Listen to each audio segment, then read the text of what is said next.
All right, this is your tabletop banded hip extension. Great exercise to throw in at the end of a strength workout or to put in as a functional rehab type exercise. All you need for it, you can do it just body weight, but I like adding the glute loop band. These are usually sold in sets, and so you can progressively overload the movement as well. So at home, at the gym, travel, perfect. Targets your lower body activation while keeping the pelvis neutral. Okay, so that capacity to isolate a little bit differently. So I'm going to show with the band, but know that you can do just the body weight version. So you're going to bring that band up and around the knees and then come into your tabletop. You can do this on your elbows or on your hands.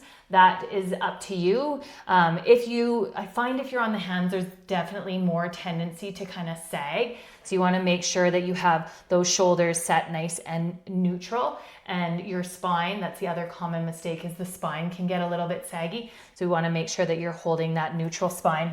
And I am going to come down onto my elbow for it.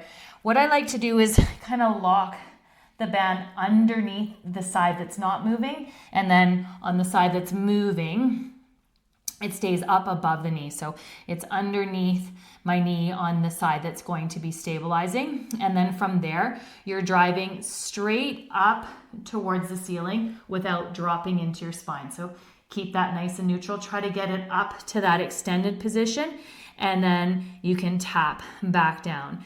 Drive straight up through the foot. I like to think of driving through the big toe mound and tap down. A common mistake would be to let your knee kind of flare out, your foot fall into the middle with that external rotation. So we want to make sure that we're going into pure extension and then tap back down.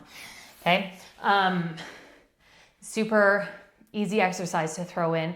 Easy in that it's easy setup.